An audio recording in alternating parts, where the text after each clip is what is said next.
Have you ever wanted a shiny Pokemon, but they're shiny locked, preventing you from getting their shiny versions? In modern Pokemon games, you can find a lot of Pokemon that are shiny locked. Box legendaries, for example. From Sword and Shield onwards, we've had box legendaries locked behind limited shiny distributions with no other way to obtain their shiny versions in the base games. What about non-legendaries? Recently, it's been Miltank and Pokemon Go, restricted to mystery boxes.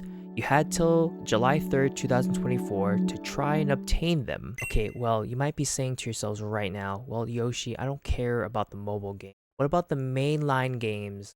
Enter Gimmigoul. Introduced in the Generation 9 games Scarlet and Violet, it's Ghost-type Pokemon with two forms, Chess form and Roaming form. We'll be focusing on the Chess form Gimmigoul as this is the main focus of this video and it's usable in-game that way. Can you obtain them through the static encounters in Scarlet and Violet? The answer is no. Static encounters, that means walking up to a Pokemon and pressing A, are all shiny locked in these games. So this includes the chess form Gimmigouls you can find all over Paldea. At the time of this video's upload, the only way for you to obtain a shiny Gimmigoul is through the online Tera raid events. We've only had 2 opportunities to get these Pokemon shiny, from June 21st through July 2nd of 2023, and just recently, August 8th through the 22nd of 2024. Oh, did I mention it was full odds too? 1 out of 4,103.05 to be exact, with no way to influence the odds to be more favorable. And have you seen the shinies? You can easily miss this shiny Pokemon if you're not collecting every single one you encounter. This was giving me flashbacks to the Poltergeist shiny hunt I did not too long ago.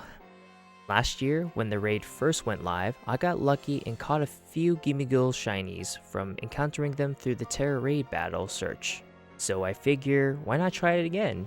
Now, we don't know if they'll ever make it possible to shiny hunt offline, as this first requires you to connect to the Pokemon servers to send you the raid data to populate in your Paldea.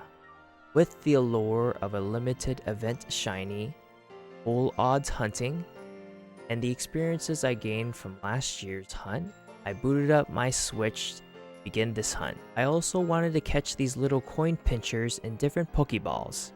If you're unaware, in these online raids, you have a 100% catch rate regardless of the Pokeball you choose. Who doesn't like a rare shiny Pokemon and a quirky little ball? Oh, and as per usual, we continue a dual hunt for a shiny Lugia on my virtual console of Pokemon Crystal.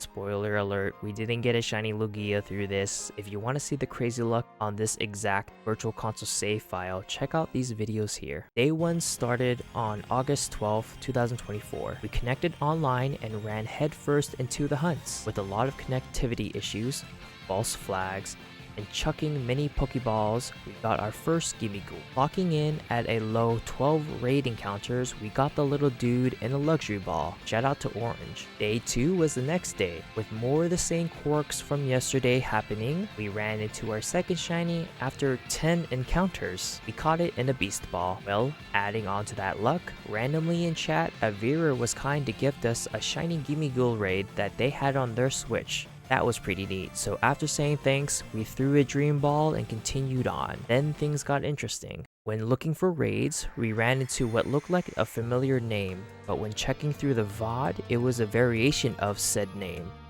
Then it dawned on me, this person had multiple switches, raid crawling, and finding shiny Gimmigoul raid dens. I don't know how other shiny hunters feel about this player behavior. For starters, this is a public raid event. It's extremely low odds to encounter a similar name, and without recognizing the name, you wouldn't have think otherwise if this person was raid crawling. As far as I'm aware, their raid crawlers automate the hunt for the shiny, as it skips dates till it runs into the shiny and connects online for others to join. With the limited time and full odds to get this shiny, I can understand why someone would offer this as an opportunity for others to get something so rare. I mean, creators have done this already, and who doesn't like helping others? So after beating the Gimmigoul out of its lunch money, I chucked a Pokeball and called it a day. Moving forward in this challenge, if I see the same trainer name pop up I will skip it and move on to the next one. You know, I feel like it's only fair since I ran into them twice. Plus, it gives my spot away to someone else who may not even have a shiny Gimmigoul yet. By the end of day 2, we had 3 Gimmigouls in a Beast Ball, Dream Ball, and Pokeball. Day 3 was upon us and we were going through the motions. We were already pushing close to 1k resets on Lugia, and I haven't seen a familiar name on these raids encountered thus far. Only after 22 encounters that we ran into another player's raid with the intentions of helping others. With the shiny Gimmigoul ready to be captured, I collected its rent in a love ball. It wasn't long until we ran into another player helping others, 4 encounters to be exact. I couldn't help but wonder if this is actually more prominent than I think it is. Are there lots of people helping and doing this? I just ran into 2 separate players with different raids, but with the same intentions. I honestly don't know what to think of it. I do a lot of Gen 3 RNG manipulation. There's tools that help you find your frame, but all of it is done within the cartridge. This goes the same way when trying to find a specific raid by using this automation tool to skip dates until you find the shiny. But if you know better or you know anything else, let me know in the comment section below. I captured this shiny Gimmigoul in a repeat ball, and I mean heck, look at the similarity between the repeat ball and Gimmigoul. It made sense to put this guy in this ball. We were nearing the last couple of days for the Gimmigoul event.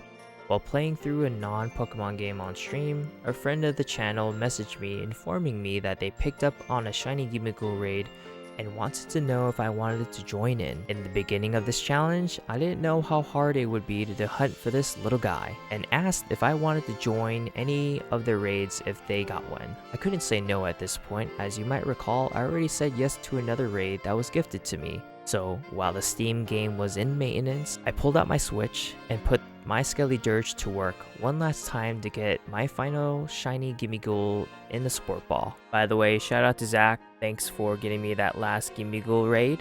Please check out their content if you have time. That was a lot to cover, so let's recap.